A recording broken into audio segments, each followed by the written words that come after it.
보시겠습니다. 9장 28절. 이 말씀을 하신 후 8일쯤 되어 예수께서 베드로와 요한과 야고보를 데리고 기도하시러 산에 올라가사 기도하실 때에 용모가 변화되고 그 옷이 휘어져 광채가 나더라. 문득 두 사람이 예수와 함께 말하니 이는 모세와 엘리야라.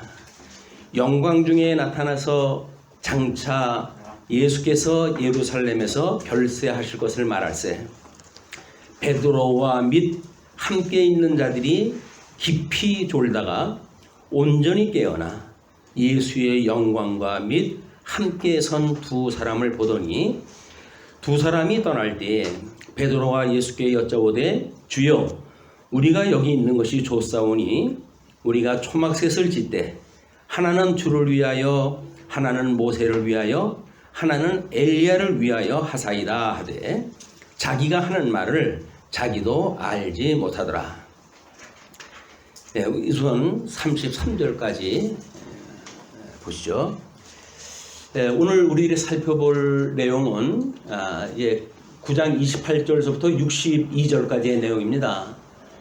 지금 이 말씀을 하신 후라고 하는 그 이야기는 그 앞에 하나님 나라를 볼 자들도 있느니라 라고 했기 때문에 예수님께서는 하나님의 나라가 어떠한지 우리한테 소개해 주실 터인데, 개론 주제로 놓고 보게 되면 9장 28절로 62절까지 그냥 사건 중심으로 해서 주제가 정리가 되어져 있어요. 근데 그 오른쪽에 보게 되면 그게 과연 무슨 의미일까? 이것을 이제 우리가 살펴보는 것이 중요하다고 보여집니다. 왜냐하면 예수님이 하나님의 나라를 보여주기 때문에 하나님의 나라가 어떠한지에 대한 이야기지, 그것이 순환에 대한 2차 예고나 귀신 들린 아이를 고치는 사건이나 반대하지 않는 자에 대한 교훈이나, 그러니까 주제별로 되어져 있는 내용이 아무런 의미의 이 문맥이 맞지 않는 게 아닌 게 아니란 말이에요. 그런 어떤 논리가 있을 거예요. 예수님께서 하셨던 사역을 지금 누가는 하나님의 의와 하나님의 나라라고 하는 관점으로 해가지고 지금 보여주고 있는데, 이 사역을 통해 가지고 예수가 그리스도이시다 라고 하는 걸 증거하는 내용이 지금 누가의 의도거든요. 이제 저수를 갖다 했던 의도이기 때문에 그 의도가 과연 무엇일까? 그가 그냥 있었던 사건을 시간별로 장소별로 또는 그렇게 해가지고 자기가 기록을 갖다 한 거라고 하면 그거는 누가만의 특징이 없어요. 마태도 똑같고 마가도 똑같고 요한도 우리 누가도 이렇게 똑같은 공간복음이라고 우리가 이름을 할 정도로 같은 역사적인 사실을 다른 방식으로 지금 기술을 했기 때문에 그 기술을 했던 의미가 무엇이냐, 의도가 무엇인가 라고 하는 걸 파악하는 것이 적어도 일반 독서에서도 우리 저자에 대한 의도를 파악하는 겁니다. 요즘은 워낙 포스트 모더니즘의 시대가 돼가지고 저자와 상관없이 자기가 그냥 이해하고 싶은 대로 이해하고 해석하고 싶은 대로 해석하는 이런 그 시대지만, 적어도 저자는 어떤 의도를 가지고 썼을 거예요. 그럼 이 저자의 의도를 우리는 어떻게 이해해야 될 것인가 라고 하는 관점에서 소개해 볼 필요가 있다고 보여집니다. 자, 그래서 오른쪽에 이제 요거는 각 장을 소개할 때마다 나오니까 참고로 하시고, 우리 요한복음에 보게 되면 예수님께 하나님의 일이 도대체 뭡니까? 라고 이제 물어볼 때에 하나님께서는 제자들한테 이렇게 이야기를 하죠. 어떻게 해야 하나님의 일을 하오리까 하니까 예수께서 대답하여 이르시되 하나님께서 보내신 일을 믿는 것이 하나님의 일이라. 지금 하나님께서 역사를 섭리하신다고 유대인들은 다 그렇게 믿고 있어요. 하나님께서 지금 이렇게 섭리하다 해가신다. 근데 그 섭리되어지는 역사는 로마 제국의 통치하에 있고, 또 그릿 왕인 헤롯 왕가의 통치에 의해서 이스라엘 백성들이 지금 믿고 믿음 생활을 하는데, 이것이 하나님의 뜻일까에 대한 거는 사실 우리가 재고가 있어야 되겠죠. 아무런 의심 없이 아유, 다 만사 하나님이 하시는 일이지 뭐 아닌 게 뭐가 있겠어? 근데 그게 어떤 의미인지도 모르고 하나님이 하신다고 하는 사실만 인정하는 것, 그만해도 우리가 대단한 일이지만, 근데 그거는 하나님이 어떤 일이기 때문에 그럴까라고 하는 기본 핵심을 잡고 우리가 이 하나님의 뜻을 우리가 분별을 해야 될 거예요. 지금 현금 온 세계에 이런 팬데믹이라고 하는 어마어마한 사건이 지금 일어나고 있는 거 아닙니까? 분명히 하나님께서 행하시는 일이에요. 근데 이 하나님의 일을 우리가 모르게 되면 좋은 일, 나쁜 일, 그래서 그냥 선악간에 나한테 유익하냐, 나한테 불이하냐 라고 하는 차원에서 이 사건을 볼 거거든요. 그는 역사를 해석하는데 아무런 의미가 없습니다. 그거는 믿지 않는 사람들도 다 그렇게 해석을 하니까. 그러면 과연 하나님의 뜻이 어디에 있을까 라고 하는 걸 우리가 분별해내지 않으면 이런 사건의 역사에 대한 의미도 또는 계시에 대한 가치도 그냥 모르고 그냥 이렇게 그냥 이 어려움만 피했으면 좋겠다 라고 하는 걸로 지나가고 말 거예요. 그러면 우리는 그 무한하게 바뀌는 현상 세계에서 과연 우리가 어떻게 하나님을 믿고 예수 그리스도를 구속주로 믿고 그리고 우리가 세상을 살아가는가 하는 신앙생활에 대한 근본은 찾을 수가 없어요. 그렇기 때문에 우리가 이런 성경 맥락을 통해 가지고 하나님이 어떠한 분인지를 우리가 깨닫고 그래서 이 시대에 이런 고통도 또 주시는 거로구나 라고 하는 걸 깨달아져야 우리가 위로를 받고 권사님 기도하신 대로 또 한 주간 소망을 가지고 살아갈 수가 있는 거지, 그냥 이래라 저래라 라고 하는 그런 방법 가지고는 해결될 것이 아니에요. 이래라 저래라 해가지고 일이 진행이 될 것 같으면 세상 만사 그렇게 쉬운 일이 어디 있겠습니까? 가라 오라 하라 마라 이것이 인생 지도 방법이 아니거든요.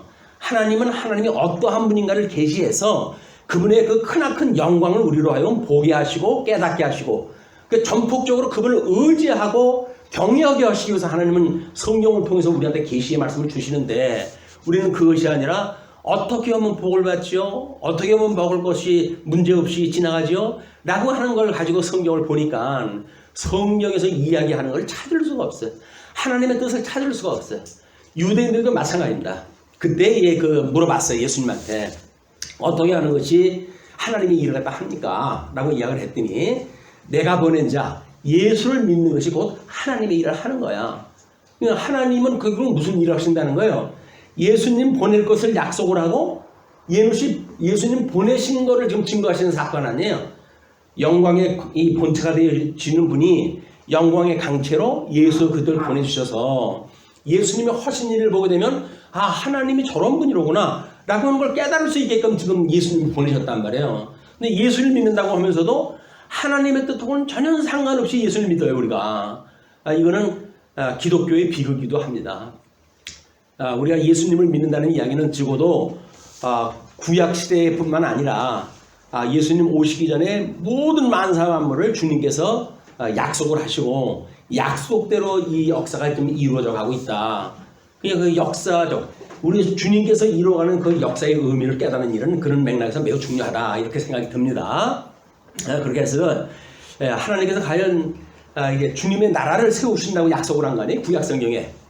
그걸 보게 되면 역대하 7장 18절에 보시게 되면 내가 내 나라 왕위를 경고하게 하되 전에 내가 내 아버지 다윗과 언약하기를 이스라엘을 다스릴 자가 내게서 끊어지지 아니라 한 대로 하리라. 다윗에게 약속을 했어요. 물론 모세오경에 다 약속을 한 겁니다. 제사장 나라와 거룩한 백성을 삼으신다고 모세오경이 약속한 건데 하나님 나라를 직접 이루실 때에 다윗을 통해 가지고 모형적으로 이거 설명을 한 거예요. 그러니까 이스라엘을 다스릴 자가 다윗으로부터 솔로몬으로 이어가지고 그 대를 이어가지고 하나님께서 이루어 가신다는 약속이거든요. 그렇게 했으니까 주권의 권세가 이스라엘을 다스릴 자로부터 나오는 거예요. 모든 주권이. 그러니까 우리는 다윗을 만나게 되면 우리 오실 예수님에 대한 왕직을 지금 보여주시는 사건이구나. 그래서 거기서 주권을 우리가 깨달아야 되거든요. 그런데 물맷돌로 해가지고 골리앗을 이겼다 이렇게 해가지고 나도 믿음으로 해가지고 골리앗을 이겼으면 좋겠고, 이기는 건 우리 주님께서 다 이기셔요. 예수님이 다 이루시는 거라니까요. 다만 우리는 그걸 믿는 거예요. 믿음으로 말미암아 산다고 그랬잖아요. 그냥 우리는 믿으면 되는 거예요. 근데 우리는 내가 해야 된다고 생각이 드는 거예요. 그렇기 때문에 신앙생활이 엄청 어려운 겁니다. 안 되는 걸 억지로 해야 되니까. 아니 불완전한 율법도 우리가 지키지 못해가지고 죄 가운데 죽어져 있던 우리들인데 온전하게 되어진 율법을 우리가 어떻게 이걸 이룹니까? 사랑을 우리가 이룰 수가 없어요. 다만 예수 그리스도께서 이루시는 그 사랑, 당신이 구원할 자를 위해 가지고 목숨을 십자가에 못 박아 죽이는 데까지 내어주실 수 있는 그분이 이걸 다 이루셨고, 우리는 그걸 깨닫고 보니까는 아 주님이 이런 분이로구나 라고 해가지고 믿음의 열매가 혹자는 뭐 어린 자로부터 큰 자까지 열매로 나타나는 거지, 우리가 그걸 단위로 해가지고 이루는 것이 아니다. 신앙생활은 뭘 해야 된다는 게 아니에요. 우리 하나님이 어떠한 분인가를 깨닫고 그분의 선한 뜻이 분별이 되어지게 되면 그냥 그분이 기뻐하시는 일이가 그 일을 다 하는 거예요. 그냥 그걸 뭐 누구 뭐 목살 보이기 위해서 합니까? 뭐 교회 교인들을 위해서 하는 겁니까? 이걸 자칫 놓치게 되면 우리는 사람 앞에서 의를 행하려고 하다가 결국은 신앙생활 전체를 놓치고 마는 거예요. 신앙생활은 사람들한테 보이는 게 아닙니다. 이게 우리 하나님 앞에서 그냥 하는 거예요. 하나님 앞에서 그러니까 어떻게 우리가 믿음으로 살아갈 것인가. 쉬운 얘기 같은데 그렇게 어려워요. 이게 그냥 믿기만 하라고 그러는데 그것이 얼마나 쉽습니까? 그냥 믿으라는데. 근데 그렇게 어려워요. 왜냐면 믿음은 선물이기 때문에 그렇거든요. 주님께서 믿음을 주셔야 이게 가능하지, 나보고 그냥 믿어 하나님께 하시는 거야 라고 한다 믿어지면 얼마나 쉽겠어요. 근데 그렇게 말같이 쉬운 게 아니에요. 우리 주님께서 은혜의 선물로 그런 믿음을 주셨을 때 비로소 우리는 심령의 평강을 누리고 우리 예수님 앞에서 살아갈 수가 있게 되어지는 거다. 근데 그렇기 때문에 그렇게 하나님 나라를 보여주시기 위해서 예수님께서는 8일쯤 지난 후에 그들을 데리고 지금 산으로 갔어요. 기도하러 산으로 가는데 그 기도하실 때에 예수님 용모가 변화가 돼요. 뭐 변화가 되어진다는 이야기는 뭐 우리 예수님이 이제 이 사망 권세에 의해 가지고 십자가에 못 박아 죽으시고 그리고 무덤에 갇히시잖아요. 그리고 그분께서 부활하실 때에 그 몸이 변화되어진 몸으로 변화가 되어지는 거예요. 이제 그분이 부활한 몸으로. 그렇기 때문에 지금 그런 모습으로 변화가 되어진 거예요. 그러게 광채가 우선 나네요. 아주 휘어져 가지고 광채가 나니까 문득 두 사람이 그때에 예수와 함께 말을 갖다 하는 그 모습이 보여요. 그것이 뭐 그때는 우리는 지금 몰라요. 그 어떻게 됐는지를. 그러나 그 영광 중에 나타나서 그 두 분이 일어나는데 말을 갖다 하는데 이는 모세와 엘리야라는 거야. 예수님이 끊임없이 구약 성경을 통해서 뭐라고 이야기를 해요? 예수님 본인에 대해서 증거한 거라 그러잖아요. 그냥 그 율법과 선지는 곧 나에 대해서 증거한 거야. 그냥 우리는 모세와 율법, 그 모세의 율법과 선지자가 이야기했던 모든 예언서의 내용이 결국은 예수 그리스도를 보여주는 이야기라고 그렇게 이야기를 했어요. 우리가. 그러니까 그걸 그런 그림으로 이해가 돼야 구약 성경이 이해가 돼야 되는데, 구약 성경을 읽으면서 뭐 거기서 어떤 모습을 보게 되면 충성을 하는 모습이고 어떻게 하면 하나님 앞에 잘 살아가는 모습이고 이런 걸 찾으려니까는 성경이 보이지를 않고 엉뚱한 일이 보여지는 겁니다. 지금 그때는 예수님 모세하고 지금 그 선지자가 엘리야가 나가지고 뭘 이야기를 하냐면 영광 중에 나타나서 장차 예수께서 예루살렘에서 별세하실 것을 말할 때 돌아가실 걸 얘기를 하는 거예요. 영광 중에 그 좋은 자리에서 돌아가실 거 이걸 얘기라도 하셔야 되겠습니까? 근데 이것이 영광이라고 하는 관점으로 보이지를 않으면 죽는 거는 나쁜 것, 건강하게 장수하는 건 좋은 것. 이렇게 보니까 아니 왜 예수님을 돌아가시는 걸 세상에 모여가지고 그 얘기라도 할까? 이런 생각이 드는 거예요. 사망 권세를 이기시려고 한다는 이야기는 뭐예요? 결국 음부의 권세 아래 가가지고 그 철장 권세로 해가지고 사망의 머리를 갖다 쳐가지고 승리라도 하셔야 될 거 아닙니까? 돌아가시지 않고 어떻게 음부까지 내려가요? 그래 사망 권세를 이기시는데. 근데 우리는 차마 그럴 수가 있나 주님이, 이런 생각이 드는 거예요. 그러니까 우린 우리식대로 성경을 이해를 해요. 우리식대로. 하나님께서는 지금 하나님의 영광을 위해 가지고 인간의 죽고 사는 문제를 초월해가지고 주님의 영광을 보여주는데, 우리들은 생사의 문제, 사는 건 좋고 죽는 건 나쁘고 내 관점인 거예요. 인간의 관점인 거야. 그렇기 때문에 우리 하나님의 영광은커녕 세상 살아가는 것이 몹시 힘드는 겁니다. 그리고 까다로워요. 뭐가 뭔지를 알아먹지 못하고 있어요. 근데 이제 여기서 우리가 이제 보여지는 것이, 그렇게 했을 때 베드로와 함께 있는 자들이 깊이 졸다가 예수님이 중요한 기도할 때 제자들은 깊이 자는 것이 이게 여기서부터 훈련이 되기 시작하는 거예요. 그러니 돌아가실 때 거기서 나를 위해서 기도하라고 그럴 적에도 불구하고 그냥 자요. 왜? 안 되는 거예요. 안 되는 거예요. 너희로서는 안 된다는 거예요. 그렇게 하니까 문득 이 사람들이 깊이, 그것도 아주 깊이 잠들어 있다가 깨어가지고 이걸 온전히 깨어났다고 그래요. 정신이 번쩍 났나 봐요. 이렇게 깨어나가지고 예수의 영광과 및 함께 선 두 사람을 보더니 목도를 갖다 했어요. 그러면 모세와 그 엘리야는 오실 메시아를 예언했던 구약의 대표들이란 말이에요.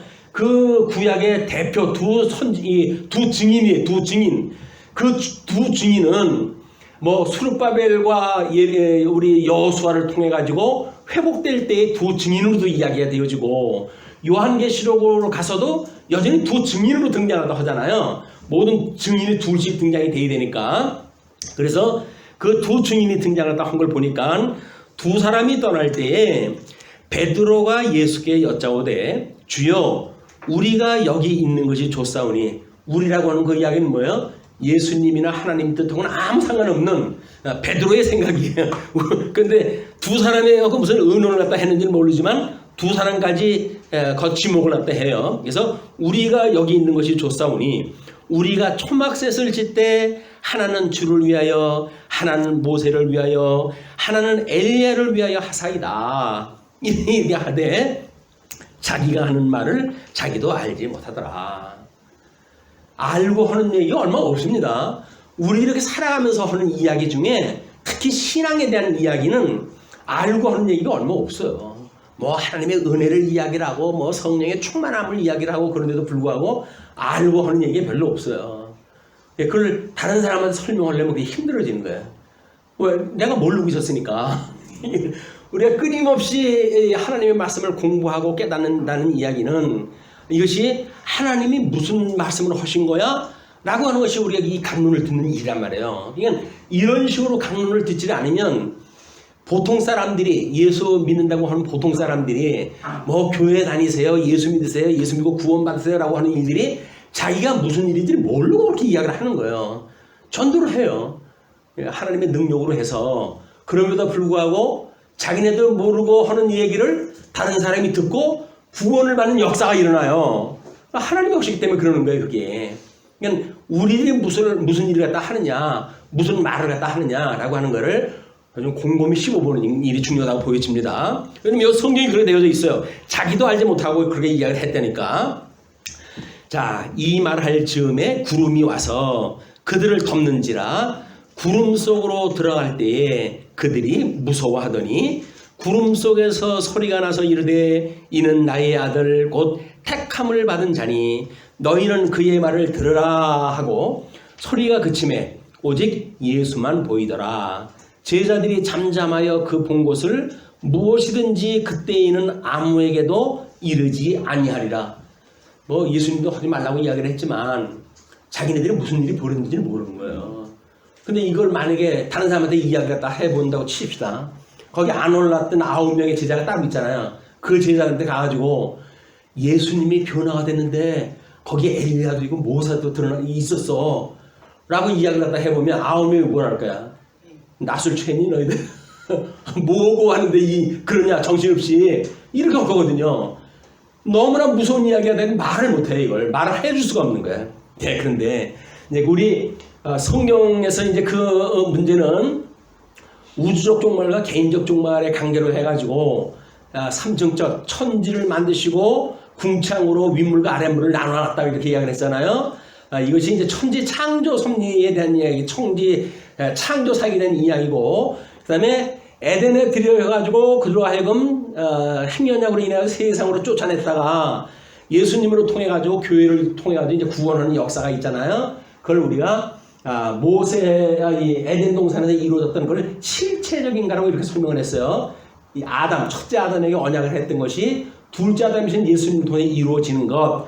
그걸 그렇게 본다고 한다면 이제 모형적으로 해가지고 하나님께서 약속의 땅, 가나안 땅에 넣으셨다가 그냥 애굽으로 내쫓아고 그리고 다시 그들을 구출해가지고 광야 생활로부터 하나님 나라까지 이루어가는 역사를 우리가 창세기 12장서부터 에스라, 느헤미야, 에스더서까지 그 이야기를 우리가 공부를 다 한 거예요. 근데 그 이야기는 전부 이야기가 돼야 되거든요. 근데 이 이야기가 아니라 거기서 뭐 자세히 공부한다고 해가지고 이것도 공부하고 저것도 공부를 했는데 너무 머리가 벙쪄가지고 무슨 내용인지 모르는 거예요. 요약적으로 그 사건이 뭔데? 라고 하면 일목요연하게 한 그림으로 딱 드러나야 돼요. 그 명제로 해가지고 너무 잘났죠?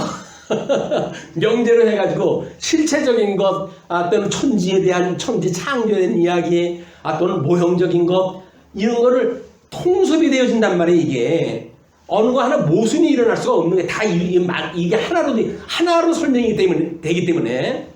그런데 제일 오른쪽 게는 뭐예요? 하나님께서 흙으로 사람을 지으시고 그 코에다 생기를 불어넣으니 사람이 됐다고 그랬잖아요. 그 사람을 만들었던 하나님께서 그 마음도 지으셨나니 그 마음이 영과 육과 심이라고 하는 우리 인격적 인간의 문제예요. 자, 그럼 보세요. 천지 창조의 문제나 실체적인 섭리 역사의 문제나 모형적인 섭리 역사의 문제나 또는 인간의 구원의 역사나 똑같은 원리라니까요. 이게 똑같은 원리예요. 그러니까 기독교의 세계관은 원리가 하나인 거예요. 하나님이 우리들로 하여금 창조를 다 하시고 그리고 행위 언약으로 인해서 다 나가게 하시고 은혜 언약으로 우리를 구원을 갖다 해서 하나님 나라에 살게 하신다. 그리고 우리 세계관이라는 거예요. 기독교 세계관. 그 세계관이 우리들이 가지고 있어야 될 그림이 하나의 그림. 모든 성경이 그걸로 다 설명이 되어지는 거란 말이에요. 수만 가지가 있어도 그런 원리 속에서 설명되지 않으면 가짜예요. 거기서 뭐 인간의 의를 이야기하고 사람 앞에서 하는 자기의 행위를 갖다 자랑하고 하는 건 전부 가짜입니다. 이렇게 해야 하나님의 능력과 하나님의 영광만 드러나고 우리는 그 은혜를 깨닫고 우리가 하나님 앞에 감사하고 기뻐하며 살아가는 일이 된다. 자, 근데 뭐 이제 여기 그 요한복음에서의 야곱의 우물에서의 만났던 사마리아 여인하고의 대화관계에서 있는 이야기고 그런데 너무 길어요. 참고 자료로 이거는 우리 카페에 올려놨으니까 카페 거를 읽어보셨으면 좋겠어요. 또 인간의 문제는 고린도전서 3장 16절 하나님께서 우리 보고 뭐라 그래요? 너희들이 지어져가는 성전인 줄 알지 못하느냐 이렇게 이야기를 하잖아요. 이스라엘 역사는 뭘 중심으로 한 역사라고요? 성전 중심으로 한 역사라고 그랬어요. 그러면 이스라엘 모든 역사가 성전 중심으로 한 역사라고 한다면 인간의 역사는 뭐예요? 우리 이 마음이 성전을 담아놓은 이런 성도들의 삶을 중심으로 해가지고 신앙의 역사가 이루어지는 거예요. 그냥 우리의 믿음의 행위가 성경을 아는 거고 무관하지 않는 겁니다. 그리고 뭐 그걸 강제로 우리가 지키려고 지켜지는 게 아니라 내 안에 성령이 거하는 줄 알게 되면 우리가 주님을 따라서 거룩하게 되어질 수밖에 없는 거예요. 거룩이 뭐예요? 세속하고 우리 결별하는 것. 그래서 우리가 이 악으로부터를 구원해 주세요라고 하는 기도가 끊임없이 있게 되어지는 것. 그래서 하나님의 선한 뜻을 분별해서 예수의 형상을 닮아가고자 그를 표대로 해가지고 다른 박질 치는 이것이 성도의 신앙생활이란 말이에요. 신앙생활은 그냥 예수님을 향해서 우리 다른 박질 치는 거예요. 그냥 여기서 어떻게 살아야 되느냐 그거는 하나님과 살게 하시는 다 살아가는 거죠. 그런데 그것이 그렇게 설명이 되어지게 되면 너무 복잡한 인간사를 그렇게 쉽게 설명을 하면 되냐 이런 시험에 들 수가 있는 거예요. 우리가 왜? 아니 성도들한테 뭐 이렇게 삶을 살게 되면 얼마나 힘들어요. 그 힘든 분들에게 힘든데 우리 주님이 당신하고 함께 있습니다. 그러므로 용기를 내십시오. 주님이 함께 하실 겁니다. 라는 걸로 이야기하는 거는 아주 말단에 있는 구체적인 사건이란 말이에요. 원리적으로 설명하면 저 위에 거가 설명이 되어져야 원리적으로 알게 되어지고 그리고 우리 삶에 대한 이런 피상적이거나 현상적인 문제들은 그냥 삶 속에서 교제를 통해 가지고 깨닫게 되어지는 거예요. 이게. 그래서 주님의 몸된 교회 생활이 중요한 겁니다. 믿음의 선배들이 하는 걸 보고 이렇게 깨닫니까 이렇게 살아가는구나. 이렇게 믿음을 가지니까 이렇게 해석이 되어지는구나. 이게 신앙생활을 통해서 해야 되는데 지금 마귀가 이 팬데믹이라고 하는 전무후무했던 또 이런 역사를 지금 이뤄가고 있잖아요. 그러나 하나님의 능력 바깥에서 일어나는 일들이 아니에요. 우리 14세기에 일어났던 흑사병 사건으로 해가지고 과학이 증진되어지고 종교 개혁이 일어나고 문예 부흥이 일어나고 이러므로 해가지고 이 교회의 개혁이 일어난 거 아닙니까? 종교 개혁이. 그런처럼 지금의 이 21세기에 일어난 팬데믹 사건도 이것이 지나게 되면 지어져가는 성전으로서의 성도들이 얼마나 단단하게 모여져 있는 주님의 몸된 교회로 드러나는지 이것이 종교개혁의 열매로 드러날 거라고 저는 믿습니다. 부분적으로 뭐 힘들어요. 지금은 그 일로 해가지고 뭐 하는 사업이 다 어렵죠. 뭐 장사 안 되죠. 얼마나 어려운지 몰라요. 근데 큰 그림으로 보게 되면 이런 과정을 겪고 나면 하나님께서 우리를 붙들어 주셔서 어떠한 역사를 이루어 가실 건지를 우리가 바라보고 살아가게 되어진다. 그런 소망이 없고 믿음이 없으면 현실에 치여가지고 힘든 거예요, 우리가. 그렇다고 해서 현실을 살아가면서 그런 거 무시할 수가 없잖아요. 이 현실 사건을 다 마스크 지금 쓰고 계시잖아요. 저만 예배 전에 쓰고 있다가 이게 뭐 하도 흘러내리고 그래가지고 그냥 벗었습니다만은 이렇게 우리가 이런 시대에 지금 마스크를 쓰고 예배를 드릴 수밖에 없는 이런 험악한 세상에 우리가 살고 있다. 이것이 하나님께서 과정적으로 준 역사이기 때문에 예수님이 십자가에 못 박아 돌아가시는 그 사건을 좀 보여주는 일이기도 합니다. 그냥 주님께서 나하고 함께 고난을 받는 자는 복이 있는 줄 알아라. 이제 그 이야기를 하시는 거예요. 그 내용을 이제 다음 구절을 보시게 되면 이렇게 설명이 되어집니다. 37절부터 42절이에요. 귀신 들린 아이를 고치는 사건이 일어납니다. 자, 이튿날 산에서 내려오시니, 그래서 이제 하룻밤이 지났어요. 큰 무리가 맞을새, 기도는 저녁 때 한다고 그러지 않았어요. 저녁에 기도를 갖다 하고, 그리고 그냥 거기서 이제 새벽까지 보낸 거지요. 그리고 이튿날 산에서 내려오시니까 큰 무리가 맞을새, 무리 중에 한 사람이 소리질러 이르되, 선생님, 청컨대 내 아들을 돌보아 주옵소서. 이는 내 외아들이니이다. 위에서는 지금 어마어마한 본질적인 세계를 우리가 봤잖아요. 하나님 나라의 영화로운 장면을 공부를 했잖아요. 근데 땅 아래로 내려오니까 뭐예요? 여전히 나한테 소중한 외아들이 지금 죽어가고 있는 현장이고 그거를 살리겠다고 제자들이 땀을 뻘뻘 흘리면서 하는 일들이고 이런 일들이 벌어지는 거예요. 자, 그러면 그렇게 되어지고 있을 때 당신의 귀신이 그를 잡아 갑자기 부르짖게 하고 경련을 일으켜 거품을 흘리게 하며 몹시 상하게 하고야 겨우 떠나 가나이다. 이건 귀신이 들려가지고 이루 말할 수 없는 그런 그 지경까지 가는 거예요. 그러다가 이제 죽을 지경이 다 되면 귀신이 떠납니다. 그렇게 이야기를 해요. 그러면서 당신의 제자들에게 내쫓아 주기를 구하였으나 그들이 능히 못하더이다. 제자들이 그래도 먼저 전도 여행까지 보냈잖아요. 주님께서 능력을 줘가지고.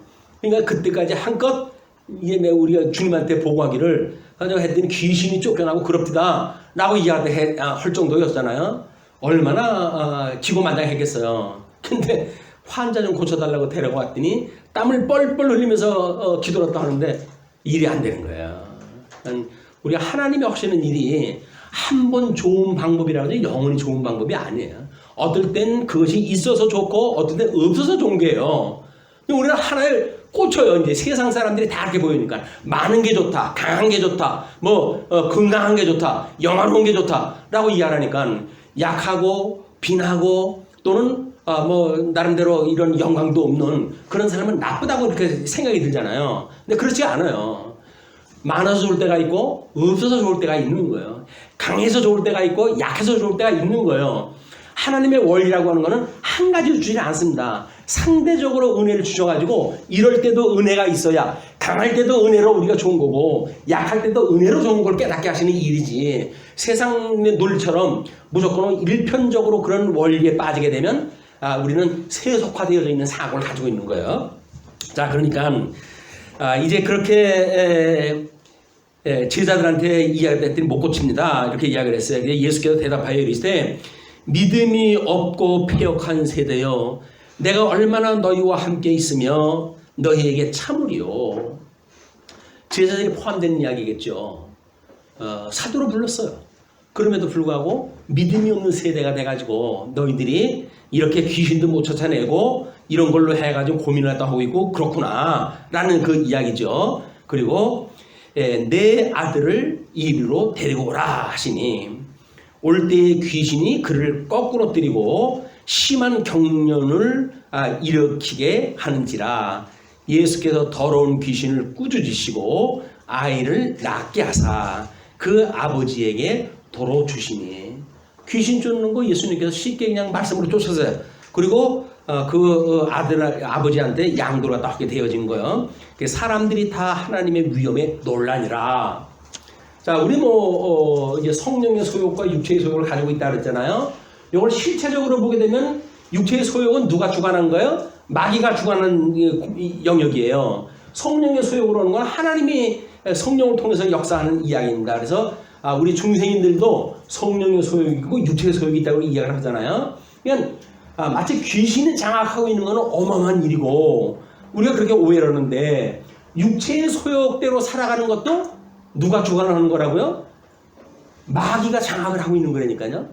성도들의 삶도 성령의 소욕을 따라 살아갈 때가 있고 육체의 소욕을 따라가서 살아갈 때가 있어요. 그럼 육체의 소욕을 따라 살아간다는 이야기는 뭐예요? 귀신에 휘둘리고 있다는 이야기예요. 지금 이 아이만 지금 귀신이 들려가지고 뭐 자빠져가고 경련을 일으키고 이러는 것이 아니라 우리들도 차마 볼지 못할 할 수 없는 일들을 하고 사는 것이 중생이라니까요. 예수 믿는다고 하면서 육체의 소욕에 빠지면 저러고 사는 거예요.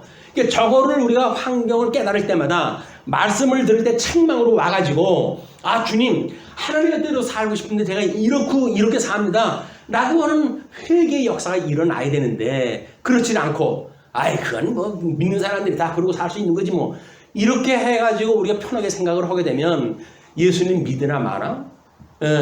왜? 그게 무슨 일인지 모르니까 내가 지금 이 육체의 소욕을 따라가지고 시기하고 미워하고 질투하고 이런 마음들이 내 마음을 장악하고 있는데도 불구하고 그것에 아무런 양심의 가책이 없어. 왜 그럴까요?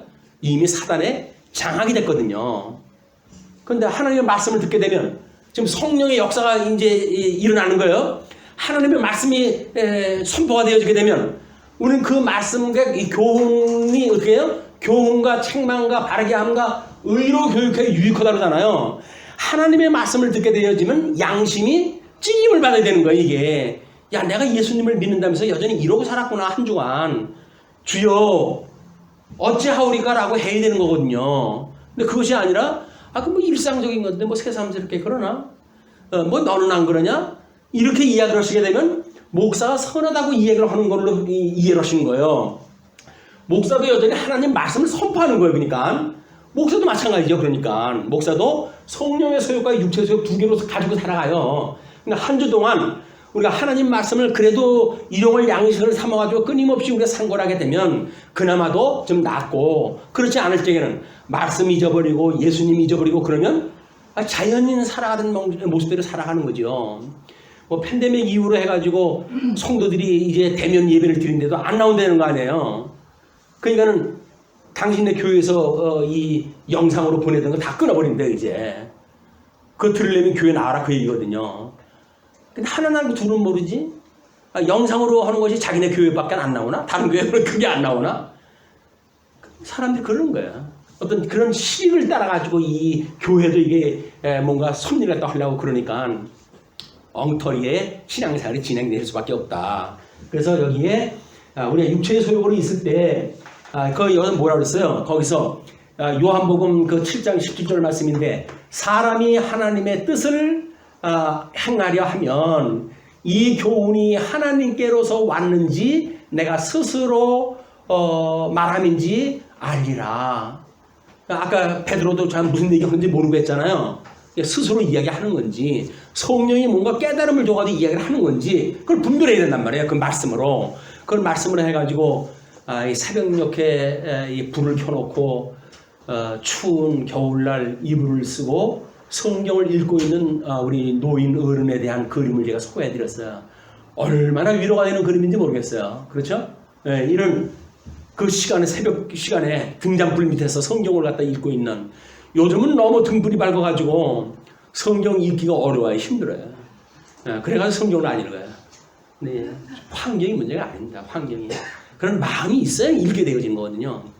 그렇게 되어지니까 거기서 마가복음 9장 29절에서 지금 우리가 이렇게 되어지는 일들, 귀신이 쫓아내지 못하고 있는 일이 있는데 이게 무슨 일입니까? 이르시되 기도 외에 다른 것으로는 이런 유가 나갈 수가 없느니라 하시니라. 기도는 하나님의 뜻을 구하는 거라 그랬어요. 그럼 하나님의 뜻을 구하는 건 뭐예요? 지금 마귀 역사가 일어나고 있는 이 유대 지역에 예수님이 이제 하나님의 뜻을 위하여 십자가에 못 박아 돌아가시고 그리고 철장 권세로 사단의 머리를 빗져가지고 승리하실 거를 주님께서 약속을 했는데 믿고 구하오니 이 마귀를 나가게 하여 주옵소서 해야 될 거 아니에요. 근데 그 사람들은 예수님의 이름으로 그거 내주는 게 아니라 자기 능력으로 폼을 잡고 싶었거든요. 안 되는 거예요. 그러니까 우리들의 기도도 마찬가지입니다. 내 뜻대로 마옵시고 아버지의 뜻대로 했어요 라고 하는 마음으로 해야 주님께서 불쌍히 여기시고 우리들의 그런 형해져 있는 환경에 대한 이해를 갖다 하게 되어지고 거기서 위로를 주시고 소망을 갖고 그리고 살게 하신단 말이에요. 신앙생활의 패턴을 우리가 이해를 하는 겁니다. 그렇게 해서 어떻게 나와요? 이제 다음번으로 하게 되면 성령의 소욕의 충만함을 받는 거예요. 마찬가지로 우리가 말씀을 들을 때마다 또는 집에서도 예배를 드릴 때마다 또는 하루를 정리할 때마다 끊임없이 하나님 앞에 말씀을 상고하고 그리고 기도를 갖다 하고 그렇게 했을 때 다시 성령의 위로를 받고 편안한 가운데 잠자리에 들었을 수가 있다. 자, 이제 그렇게 보시고 43절부터 보시게 되면 큰 자에 대한 교훈이 나오죠. 그들이 43절 그 중반절입니다. 그들이 다 그 행하시는 모든 일을 놀랍게 여길세 예수께서 제자들에게 이르시되 이 말을 너희 귀에 담아두라. 귀에 담아두라는 건 항아리가 돼서 담아두라는 건 뭐예요?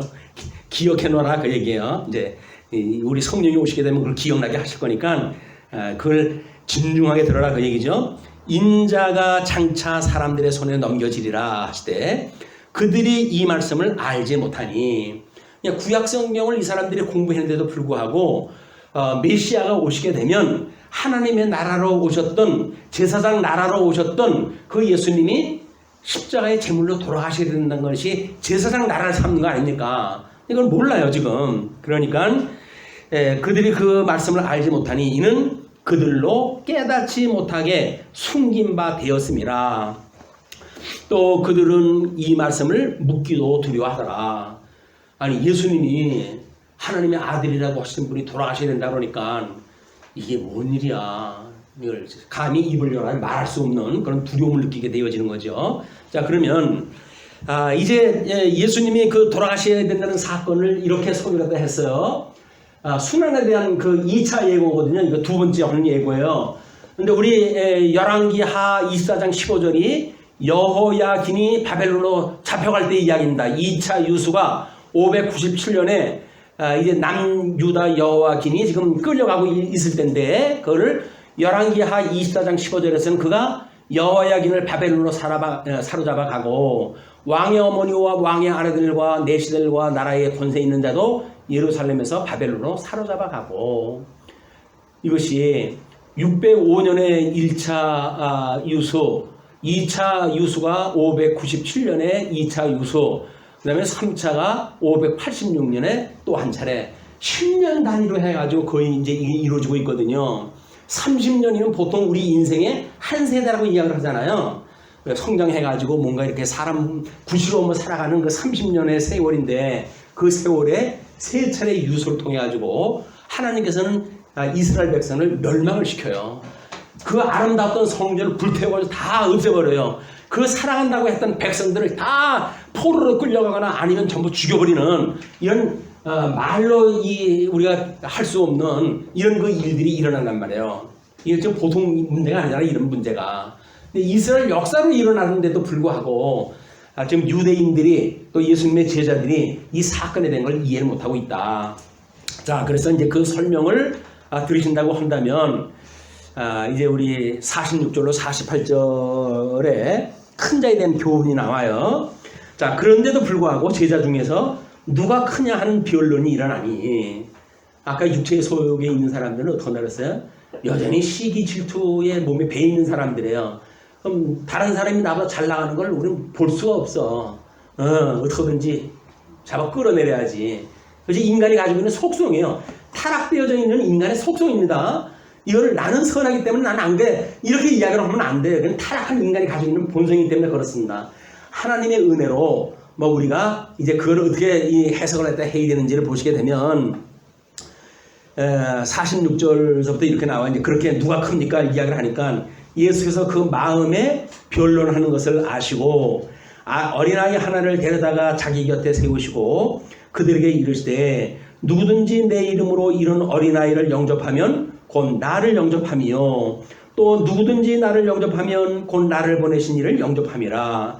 너희 모든 사람 중에 가장 작은 그가 큰 자니라. 세상에서 보는 거고 반대 개념으로 이해를 해야 된다는 거예요, 이게. 그래서 우리 서신서에 보게 되면 우리 이제 뭐 부자지간에 또는 부부지간에 또는 종과 상정간에 이런 교훈을 갖다 주시는데 세속적으로 약한 자, 약자를 먼저 이야기를 해요. 다른 데는 세속적으로 이 큰 자를 중심으로 교훈이 되어져야 큰 자를 본받아가지고 작은 자가 그렇게 살아가야지 이렇게 되어질 거 아니겠어요? 근데 그렇지는 않아요. 세속적으로 약자를 중심으로 먼저 이야기를 해요. 그래가지고 남편 보고 아내를 사랑하는 얘기 나오는 것이 아니라 아내 보고 남편에게 순종하라는 이야기가 먼저 나와요. 왜 그럴까요? 이게 도대체. 아니 뭐 어떤 사람은 남편이 아내를 사랑하면 그 사랑의 감복을 받아가지고 여자를 사랑하는 거야. 이렇게 설명을 하잖아요. 근데 성경에서는 정반대로 이야기를 한다니까요. 여자 보고 먼저 남편한테 복종을 해요. 순종하고 복종하라. 그래 이야기를 해요. 그리고 남편한테는 내 아내를 사랑해라. 이게 왜 무슨 논리예요 이게? 그때 당시에 이런 통치 원리, 세상 통치 원리에 따르게 되면 그냥 통상적인 방법들인 거예요. 그게 위에 강한 자를 먼저로 이렇게 이야기를 하면 그걸로 인해 가지고 너희들이 잘 살아가는 거니까 본을 보이고 그렇게 해라 라고 했던 방식이에요. 세속적 방식은 그래서 큰 자가 모든 걸 잘해야 된다고 이야기를 해요. 그런데 성경에서는 약한 자한테 먼저 그 이야기를 해요. 약한 자면 세상에서 일어날 수 없는 일 아니에요. 그럼에도 불구하고 말씀으로 받아들여서 그런 능력이 일어날 수 있다고 한다면 하나님이 하신 일이죠. 하나님이 하신 일을 드러내시겠다 그 얘기 하나님께서는. 근데 우리는 여전히 내가 뭘 했다고 폼을 잡아야 돼. 그게 아니다. 할 수 없는 걸 주님께서 하셨다는 걸 깨닫게 하는 방식이 바로 이 큰 자에 대한 교훈인 거예요. 그래서 여호와께서 그들에게 이르시되 이제 거의 창세기 25장 23절에 두 국민이 내 태중에 있구나. 두 민족이 내 복중에서부터 나누리라. 이 족속이 저 족보다 강하겠고 큰 자는 어린 자를 섬기리라 하였더라. 큰 자가 작은 자를 섬기는 방식이 하나님께서 메시아를 섭리하시는 역사 방법이에요. 첫째 아담을 하나님께 안 쓰셔요. 둘째 아담이신 예수님을 쓰시지. 그리고 뭐 이 우리 장원의 역사적 배경이지만 거기에 보시게 되면 우리 솔로몬이 왕위에 이제 그 아직은 다윗한테 이제 인정받지 못했을 때인데 학기세 아들 아도니아가 먼저 만세를 부르잖아요. 이제 내가 왕이다. 왜? 족보로 따졌을 때 자기가 손 위거든요. 그럼 전통적인 방식으로 하면 자기가 왕이 돼야 돼요. 근데 하나님께서는 누구한테 약속을 했어요? 다윗에게 내 아들 솔로몬에게 내가 대를 이기게 하겠고 그리고 성전을 완성케 할 것이고 그리고 너처럼 다른 사람이 이제 너 공격지 못할 그런 나라를 세우게 할 거야. 이렇게 약속을 했거든요. 하나님이 뜻인 거예요, 그게. 근데도 전통적인 방법으로 이야기를 하게 되면 학기세 아들 아도니아처럼 내가 형이니까 내가 왕이가 돼야지. 그럼 만사를 부른 거야. 그걸로 인해 결국은 죽음을 당하게 되어지는 비극의 역사를 보게 되어집니다. 자, 그러면 교회 생활을 통해서 우리 뭐 뭘 어떻게 하라는 얘기입니까? 그 이야기가 우리 고린도후서 9장 1절에요. 성도를 섬기는 일에 대하여는 내가 너희에게 쓸 필요가 없나니 이는 내가 너희의 원함을 알미라. 내가 너희를 위하여 마게도니아인들에게 아가야에서는 1년 전부터 준비하였다는 것을 자랑하였는데 과연 너희의 열심이 폭 많은 사람들을 분발하게 하였느니라. 뭐 예루살렘하고 상관도 없는 사람들이에요. 이 사람들이 바울의 그 강론을 듣고 하나님의 은혜를 깨닫고 그래놓고는 자기네들에 있는 경제적으로 뭐 여유가 있어서 하겠습니까? 그럼에도 불구하고 밥을 못 먹고 있다고 그러는 예루살렘이 있으니까 조금씩 돈을 모아간 거예요. 그래가지고 연벌 보내겠다고. 그 이야기가 지금 고린도 교인들한테 전해진 겁니다. 그러니까 사도 바울은 얼마나 그것이 하나님의 역사라는 걸 설명하기 좋은 일이겠어요. 그걸 지금 이야기를 다 하는 거예요. 고린도 후서의 사람들에게. 그러니까 이렇게 되어진다고 한다면 우리가 갖고 있는 모든 여건이 누구한테 온 거라고요? 주님께서 주신 거예요. 성령이 임하시면 너희가 본능을 얻고 예루살렘과 온 유대와 사마리아 땅까지 이르러 나의 증인이 되리라. 증인되어진 삶을 산다는 건 뭘 주신 거예요? 주님께서 성령이 오셨기 때문에 권능을 받게 되어진 거예요. 권능이 세상 사람들이 할 수 없는 일들을 하게 되어진 게 교회 사역이란 말이야. 약한 자들이 그걸 하는 거예요. 그렇게. 그래가지고 우리 성경 베드로 5장 3절에서는 그렇게 이야기합니다. 맡은 자들에게 주장하는 자세를 하지 말고 양무리의 본이 되라. 우리는 사람을 주장하고 싶어 하잖아요. 뭔가 내 통솔안을 넣고 싶잖아요. 명령대로 사람들이 움직여지는 게 얼마나 폼납니까? 이게 통치술이에요, 통치술. 그래서 피라미드 조직을 만들어가지고, 그리고 조직을 운영을 하고, 왜? 자기는 꼭지점에 있으니까, 우리 자청령 우력을 만들어가지고, 그리고 사람들 통치해가는 방식이에요, 이게. 교회는 그렇지는 않은 겁니다. 그냥 큰 자는 작은 자를 섬기는 거예요. 주장을 하려고 하는 자세가 아니라 섬기는 자세로 하는 일이 교회에서 하는 일이다. 이렇게 보시면 됩니다. 자, 그러면서 49절로 50절을 보시게 되면 반대하지 않는 자에 대한 교훈이 나와요.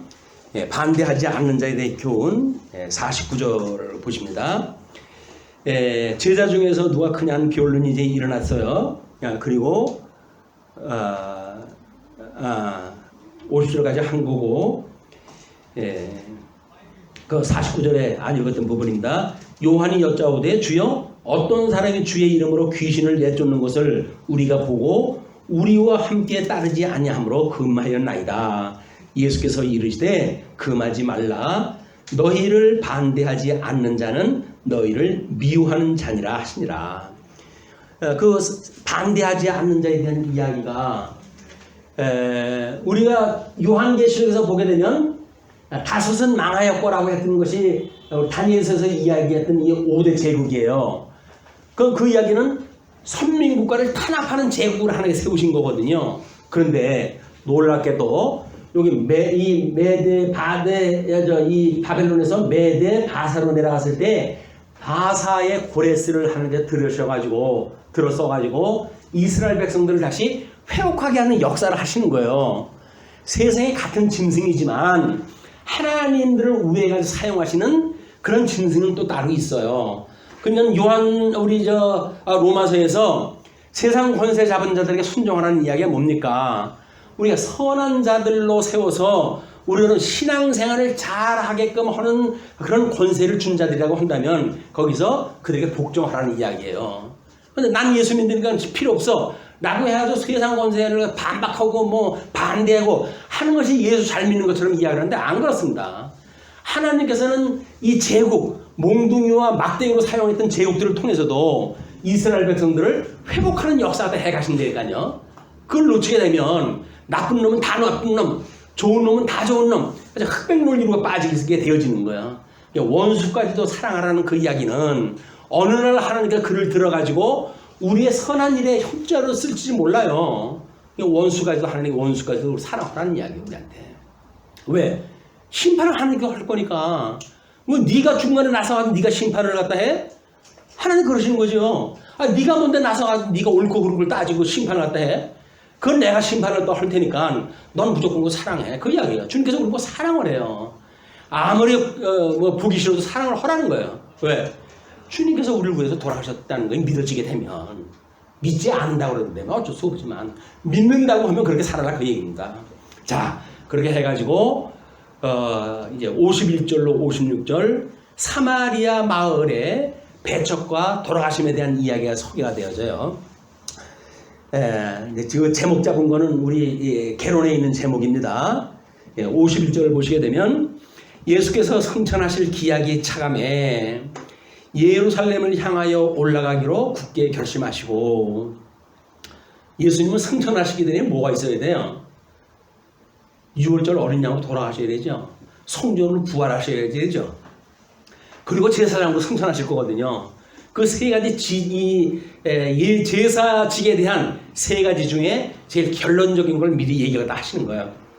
그래서 승천하실 기약이 차감해 예루살렘을 향하여 올라가기로 굳게 결심하시고 사자들을 앞서 보내심에 그들이 가서 예수를 위하여 준비하려고 사마리아 인의 한 마을에 들어갔더니 예수께서 예루살렘을 향하여 가시기 때문에 그들이 받아들이지 아니하는지라. 제자 야고보와 요한이 이를 보고 이르되 주여 우리가 불을 명하여 하늘로부터 내려 저들을 멸하라 하기를 원하시나이까? 예수께서 돌아보시며 꾸짖으시고 함께 다른 마을로 가시니라. 앞에 얘기 못 알아먹었죠? 그러니까 이제 사마리아 가서 또 이 짓을 다 하는 거예요. 자, 그러면 이런 그 사건을 보고 우리는 사마리아 마을 배척을 당한 일 아닙니까? 우리 사도행전 8장 1절이에요. 우리 하나님께서 예수님께서 승천하시기 전에 세 가지 약속을 했는데 성령이 오시면 권능을 받고 그리고 온 유대와 사마리아 예루살렘과 온 유대와 사마리아와 땅끝까지 이르는 나의 증인이 될 것이야 라고 약속을 했다고 했어요. 그 사마리아에 복음이 들어간 사건을 보십시오. 여기서 예수님이 그래 불 내려라 다 이놈들 나 받아들이지 않대 뭐 태워 죽어버려라 이렇게 하시면 되겠어요? 다 남겨둘 건 남겨두시는 거예요. 그래서 쓸 데가 있으니까. 그래서 사도행전 8장 1절 사울은 그가 죽임을 당함을 마땅히 여기더라. 예, 우리 스데반 집사를 죽였을 때 마땅히 여기던 사도 바울을 얘기하는 겁니다. 그날에 예루살렘에 있는 교회에 큰 박해가 있어 사도 외에는 다 유대와 사마리아 모든 땅으로 흩어지니라. 흩어져가지고 하는 사람이 이게 할 일이 뭐가 있을까? 이 사람들은 복음을 증거한 거예요. 예수님에 대해서 증거한 거예요. 그 복음이 들어와가지고 빌립도 가가지고 복음을 증거했잖아요. 그랬더니 사람들이 그 복음을 듣고 그리고 사람들이 바뀌었어요. 그래서 기뻐하였더라. 이게 8장 7절까지 나온 거라. 거기에 보면 그들을 기뻐하였더라. 이거 성경이 있어요. 사마리아에 예수님을 받아들이지 않았던 사람들이 제자들이 박해를 갖다 받고 거기 가서 복음을 증거했더니 그런 일이 하면서 그 예수님을 영접을 하고 하나님 나라에 대한 걸 소개가 받았으니까 그래가지고는 기쁨이 충만한 역사가 일어나는 반전의 역사가 이제 소개가 되어진 겁니다. 그것이 사도행전 1장서부터 7장까지 내용의 이야기였어요.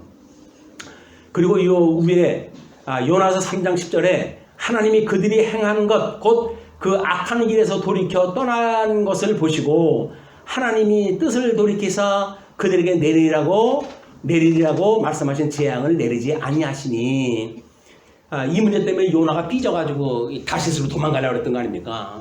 그랬더니 하나님께서 이때가 지금 남쪽 유다가 상당히 강할 때예요. 그때가 강할 때고 이때에 지금 이 아수르 제국은 이 수도가 이제 요나 보고 이제 복음 전도하러 이제 보낸 곳이거든요. 근데 거기 가지고 우리가 대적한테 우회가지고 내가 기도할 일이 뭐야 해가 다시 도망간 거예요. 근데 그때 당시에 여로보암 2세 때 북쪽 이스라엘 여로보암 2세 때 그때 영토가 다윗이 차지했던 땅을 다 차지할 만큼 아주 강대한 제국이 됐어요. 이때 아직 아수르는 변방의 조그만 나라로 있었거든요. 근데 하나님께서 북쪽 이스라엘을 누구 손에 망하게 하셔야 돼요? 아수르에 의해서 망하게 하셔요. 그럼 아수르 보고 아수르가 지금 망하면 안 되잖아요. 그들을 망하지 않도록 하나님의 역사를 섭리하시는 거예요. 하나님께서는 때를 맞춰가지고 하나님의 일을 하게 하시기 위해서 불택한 백성도 택한 백성도 때를 따라 잘 섭리하다 해가신다. 근데 현재 시점으로 우리는 이 내재적인 삶을 살게 되면 시간, 공간, 제한을 받고 살아가기 때문에 현대 시점의 관점으로 모든 걸 판단하게 되거든요. 그것이 우리가 오해를 불러일으키는 역사다는 얘기예요. 그 이야기는 조금 시간이 가게 되면 어떤 반전이 일어날지 몰라요. 근데 그걸 미래에 우리가 결단을 갖다 하고 정죄를 하고 그러면 하나님의 뜻을 어기는 거니까 기다려보세요. 기다려보시면 그 사람이 변화가 되든지 내가 변화가 되든지 그래서 사랑할 이유가 있었구나 라고 하는 깨달음을 주실 때가 옵니다. 그때까지 우리가 이 오래 참는 것, 이것이 성령에 주시는 은사의 성령의 열매입니다. 자, 그렇게 해가지고 이제 예수께서는 이제 함께 다른 마을로 가신 거예요. 예수님이 지금 이런 일을 갖다 한 건 다 무슨 뜻이에요, 이게? 아니, 세상 사람들이, 이 유대 사람들은 성경을 잘 아는 사람들이니까 그 모습을 보게 되면 이건 구약 성경에 이런 모습일세, 이런 걸 깨달아야 되는데 성경을 그런 식으로 깨달은 게 아니에요. 그래서 모세의 수건이 아직도 그들의 얼굴을 가리고 있기 때문에 여기서 구약 성경을 통해 가지고 예수님의 하나님의 영광을 알아볼 수가 없는 상태였다. 근데 우리는 예수님 그 수건을 벗겨내시고 그리스도를 보여주시니까 구약 성경 전체를 통해 가지고 우리 그 영광을 지금 볼 수가 있는 거 아니에요. 예수님이 보여주는 그 모든 영광의 모습을 구약 성경을 통해 가지고 지금 근거로 제시할 수가 있는 거 아니에요. 그러니까 신약 성경과 구약 성경을 하나로 묶어 가지고 우리가 일하게 되어진 거다. 이렇게 보시면 됩니다. 자, 57절 보시게 되면 길 가실 때에 어떤 사람이 여짜오되 어디로 가시든지 나를 따르리다. 나는 따르리다.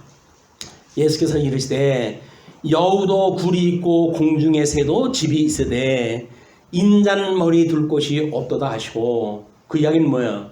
너 지금 나한테 따라다니면 뭐 부스러기도 먹을까봐 그러는 거지? 그런 그 이야기예요. 또 다른 사람에게 나를 따르라 하시니 그가 이르시되 나로 먼저 가서 내 아버지를 장사하게 허락하옵소서. 이건 일륜지 대사가 지금 벌어진 거예요, 그 사람한테는. 그래가지고 난 당신을 따라가고 싶은데 지금 우리 상을 당했습니다. 그러면 장사를 허락해 주십시오. 이런 이야기를 했더니 이르시되 죽은 자들로 자기의 죽은 자들을 장사하게 하고 너는 가서 하나님의 나라를 전파하라 하시고, 이걸 믿지 않은 사람들이 보게 되면 쌍지팽이 들고 났습니다. 아니 이런 막가자고 하는 종교가 어딨냐. 아버지가 돌아가셨는데 장사 드려야 된다 그랬더니 죽은 자는 죽은 자에게 맡기고 너는 복음을 증거하라고? 이 말이 됩니까? 라고 이해했다 해가지고 그리스도를 배척을 하다 하는 거예요. 하나님께서는 좀 희한해요. 망할 자는 망하게 하시는 일이 너무나 기모막측한 거예요. 망할 자는 망하게 하시는 거예요. 별것도 아닌 거 가지고 시험 들어가지고 그렇게 해요. 만약에 지금 이런 팬데믹이 아주 유행이 막 심했을 때 장사를 드려야 되는데 병원이 사람들 출입을 안 시키네? 그럼 어떻게 해요? 장사를 못 보고 그냥 죽는 거예요. 자기 보내는 거예요. 그냥 어른을. 근데 그런 일은 그냥 과학적으로 있는 시대에 너무 눈으로 보이는 사실 아닙니까?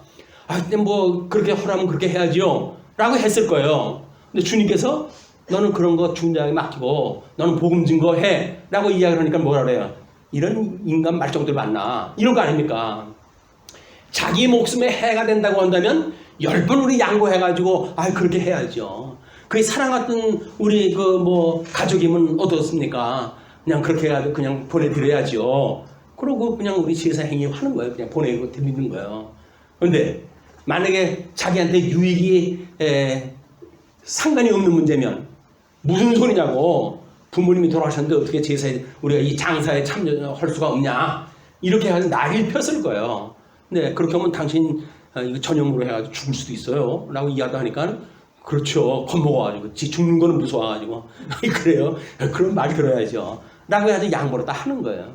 자기 효심으로 한 것 같지만 그렇지가 않은 거예요. 다. 뭘로 시작되어진 거예요? 자기의 이기심으로부터 모든 것이 시작이 되어진 거지. 무슨 효입니까? 효는. 그러니까 우리가 인간을 평가할 때에 그런 어떤 시간의 관점으로 보는 거는 판단의 오류를 불러일으킬 수가 있다. 공간도 마찬가지예요. 공간이 이런 형편일 때냐 이런 형편일 때에 따라서 달라요. 역사가. 그거를 어떤 한쪽 편을 들어가지고 나는 목숨을 걸 거야. 그것처럼 미련한 게 없는 거예요. 목숨 바칠 데가 없어가지고 한쪽에다 목숨을 갖다 바칩니까? 하나님은 지금 양쪽에 다 지금 섭리해 가시는데 이런 하나님을 믿도록 하는 것이 지금 줄을 쫓는데 합당치 못한 자라고 이야기했죠. 이사야서 10장 5절에 보게 되면 진노의 막대기 또는 그 손의 몽둥이 이걸 통해서 이스라엘 백성들을 훈련시키는 도구로 쓰였다는 거예요. 이제 외국 다른 사람들은. 그런데 그거에서 구약 성경에서는 끝까지 남아있는 자 이들만이 회복에 참여가 되어져 가지고 예수의 부활에 참여가 되어지는 거예요. 우리 요한 계시록 공부할 때 했을 때는 뭐라 그랬어요? 이기는 자, 뭐 예수 믿어요? 나는 예수 믿어요. 물론 믿죠. 근데 그것이 정말 이기는 자가 되도록 우리가 믿는가? 문화적인 환경, 신앙적인 배경, 종교적인 그런 종교적인 환경 이런 모든 것들을 통해 가지고 과연 이기는 자로 남아있는 나의 행실을 내가 보고 있는가? 라고 하는 건 끊임없이 거룩을 지향하는 우리들의 삶의 모습인 겁니다. 그래서 성도들의 절대적인 가치는 사랑인 거예요. 사랑. 사랑이 절대적인 가치예요. 원수까지도 사랑하는 것. 이것이 하나님 기뻐하시는 성도들의 절대적 가치다. 그 가치를 가지고 뭐 힘든 일 있죠. 그러나 다른 사람 더 나보다 힘든 사람 보시고 그래서 긍휼한 마음도 가지시고 그를 위해서 기도도 하시고 하다 보게 되면 우리는 하나님께 위로를 갖다 해주시는 거예요. 그 위로로 해가지고 소망을 가지고 살아갈 수 있게 되어진다. 그래서 우리 한 주 동안 하나님의 은혜의 장정 아래 꼭 붙들려 살으셔가지고 기쁨과 행복과 즐거움으로 한 주간 보내시길 빌면서 말씀 주시겠습니다.